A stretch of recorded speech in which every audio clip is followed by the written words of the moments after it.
Welcome back to a brand new episode of season 3 of the Pursuit of Progress podcast. Have you ever had a moment where you think, if I keep living like this, what will my life look like 5 years from now? Most people set goals for the version of themselves they wish existed, but today we're flipping that. We're talking about future-based accountability and how to let your future self become the guide for your present self. This episode is about long-term thinking. It's about small daily decisions, and it's about building a life that your 5 years from now version would look back on with pride, not regret. Adam, let's get into it. What is going on, man? Yeah, this is a fun one. I'm excited for this. Well, guys, let's just jump right into it. I want to start here. V for visualization. Visualization isn't just for motivation, it's for direction also. So most people, they think of visualization as dreaming, dreaming about success, the house, the money, the lifestyle. That's very surface level stuff. So we want to go deeper today. We want to talk about, who do you want to become? What does the best version of you look like 5 years from now? So picture that person. What are their habits, their confidence, their relationships, even just their peace that they have? What are they like on a Tuesday morning in 5 years from now? If you can really visualize and see that very clearly, well, you can start working backwards from it. You can reverse engineer it, because if that vision is foggy, the roadmap will be too. So you really don't have to think through it too in depth, other than just reverse engineering it. Because if you don't have a vision for your life, somebody else will use you for theirs. I really like that quote. Let me say that one more time for you guys. If you don't have a vision for your life, somebody else will use you for theirs. And that was actually by a guy by the name of Andy Stanley. Powerful. Mm-hmm. Well, that leads us into the second big idea. The future you is already watching. And I love this thought, because I really believe that my 50-year-old self, my 60-year-old self, even my 90-year-old self is out there right now watching my 40-year-old self. And they're encouraged. That version of Ben is encouraging this version of Ben. Remember, the best person to take care of the old you is the young you. And so when I make responsible decisions, when I focus on progress, maturing, growth, personal development, my future self in the future is thanking me. Every decision you make today, that version of you 5 years from now has to live with it. So here's a filter worth using. Before you act, ask yourself, will the future me thank me for this or resent me? What would my 90-year-old self say? Would he be supportive? Will they be proud that I showed up today, or disappointed, or that I skipped it, whatever that is again? You're either creating your future self or you're abandoning that person completely. That's something that Dan Martell has said. And that quote still hits me hard. This mindset gives you daily clarity, not pressure, not shame, just clarity. Yeah, I think this is going to really become a talking point in 20 years, when all of a sudden some of these technological advances happen in the medical field, where all of a sudden it's not that unrealistic for somebody to live to 120, 130 years old. 140 in my case. Yeah. So, I mean, again, what's your future self? Not at 90, but, Matt, just crazy to even think about that. But, what's your 130, 140, 150-year-old self going to say?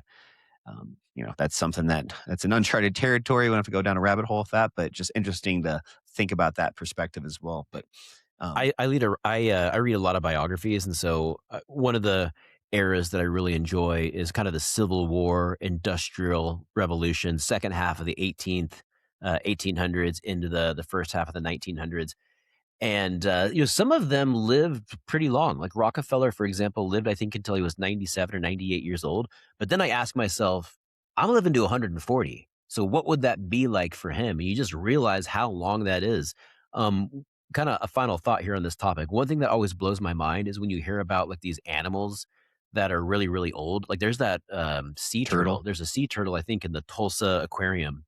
And he was literally born before the Civil War. Yeah, I think like 190 years old, one of the turtles. I mean, think about that.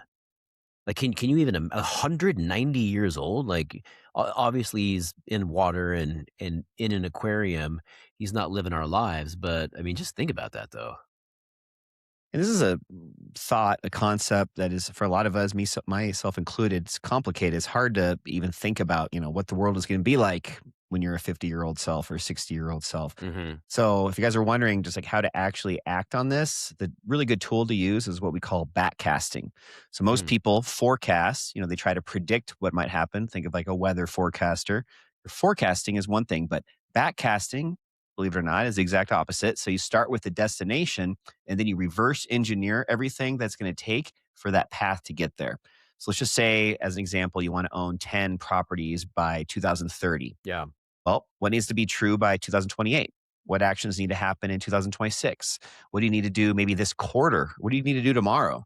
That's how you collapse the gap between who you are now and who you're becoming. This Mm. is a really difficult thing to get kind of in your head, but once you start to understand that, it really makes things exciting because you feel a lot more accomplished even on a daily and weekly basis because you at least are taking those small actions today to get you to where you're trying to go versus just hoping that it ends up happening somehow in a decade. Yeah, when I hear you talk about that, to me, that speaks of living with intention and pursuing the life that you want, having a vision, having those goals. And that's why I've always said it's really important to have a very compelling vision for yourself because it gives you a call to action. And when you have that compelling future and that vision, it gives you more clarity in the present. Have you ever had experienced this? Because I think there's a lot of us at times, or maybe different times in our life, where like we got to this moment and it's not where you wanted to be. And then you ask yourself, like, how did I end up here? How did I get here? I think, for me, probably one of those was with my divorce. I'm getting divorced 2018, just asking myself, like, how in the world did I get here? And then looking back, I realized all of this path that I went down was totally off of who I was called to be, and I went just so far into the weeds and into the woods and on this other path, and it can serve as a wake up call. hmm Yeah, it can be both for positive and negative things. If it's a negative thing like a divorce, it's probably what actions did you not do. Yeah, If it's a positive thing, thinking back about what did you do that got you there. yeah, and a big reason for that is because all of those decisions, those judgments, the avoidance, it all compounds. So every time you make that hard choice, it gets easier to make the same choice again tomorrow. Breaking the diet, the ice cream, having that cheat meal. But every time you avoid what matters, that avoidance stacks too in the same things, in debt, in habits, in missed opportunity. Success is never owned, it's rented, and the rent is due every single day. I love that quote, and that's a quote that we use in running over at Wheat Ridge High School. Success is never owned, it's rented, and the rent is due every day because in running, like in mortgage, last year was great. Fantastic. Last quarter was great. Okay. Last month was great. What does that mean for today? It means absolutely nothing. You got to show up. You got to go earn it. You got to go build. So let your future you get the reward. And if he doesn't get the reward, then he's going to get the consequences. Think about that. Love that. Love that. Really like that quote too. I talk about Andy Frisella quite a bit. I was just talking about him last week on our episode, but they have a quote that they use a lot in a lot of their clothing apparel where it Okay. just says dues paid. And, it directly ties into this quote, success is never owned, it's rented, and rent is due every single day. Have those dues been paid today? It's due today. hmm Well, it's just kind of give you guys a little fun takeaway and a challenge. So this is just one big challenge for you guys to work on this week until next week's episode. I want you guys to sit down and just spend 10 minutes today writing a letter from your future self. Make it real. Make it honest. What would you thank you for? What would you maybe tell you to stop avoiding? The path to a life that you're proud of isn't built in January resolutions. It's built in these daily decisions made with that long game in mind. It's not a race, or sorry, it's not a marathon. It's a marathon, not a sprint. Just remember that.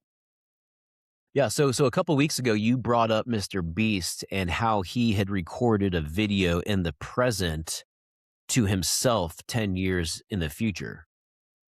And so what you're suggesting here, though, is that your future self is writing a letter to your current self. Yeah, and we've talked about similar tools and tricks, tactics similar to this, but basically the opposite. Yeah, where you're writing a letter to your future self This is just visualizing what that future self person is in 5 years. Yeah. What kind of habits do you have? What's things that you're really proud of for being in Mhm. that place? And then reverse engineering it back by doing that backcasting just to talk through what you need to do, telling your future, or sorry, telling your current self, what you need to do to get to that place. Well, let's have some fun then. It's like my future self is going to be writing me somewhere in Europe or Hawaii. And he's going to say, "Dear Ben, I'm visiting the property that you're going to purchase 2 years from now. We're out here on a vacation with the family. Life is good." And just, just get really Hmm. creative and get excited and like share that. That's fun. Yeah, it's too bad that we just don't know like where technology will be in 5 or 10 years, but it would be really cool, almost like a time capsule where you could almost create a business out of this where people can, write certain letters, ideas of where they think they're going to be, and then, having some way to not be opening it, not even be delivering it to that future self until the time comes. That'd be really fun. When I think about stuff like this, I think about the first Superman that came out probably like 12 or 13 years ago, um, where Russell Crowe was the dad. And he had sent baby Superman to Earth, but as they were leaving their planet, I can't remember the name of the planet, but as baby Superman was leaving the planet, they're under this fierce attack. And so, even though the dad had already died, his consciousness had been downloaded into this computer chip and it was a hologram. So, even though it wasn't really him, it was all of his stories, his values, his beliefs. And it was kind of like this digital mentor, and that kind of has always stuck with me where I could see something like that in the future where, maybe 200 years from now, your kids, Adam, uh, it's like they would never know you, but they could know your digital you. And you could be there as a mentor to them years or hundreds of years from now. So I don't know. Kind of interesting, isn't it? Yeah, I love that. Well, that's enough with the sci-fi, but that's it for today's episode. If you found this helpful, do yourself a favor, send it to one person you care about because odds are they're also thinking about who they want to become this year. Next week, we're diving into the routines that actually build momentum, not just motivation. Until then, make your future self proud. And thanks for being part of the Pursuit of Progress podcast. God bless. We'll see you guys next week. Catch you guys on the flip side.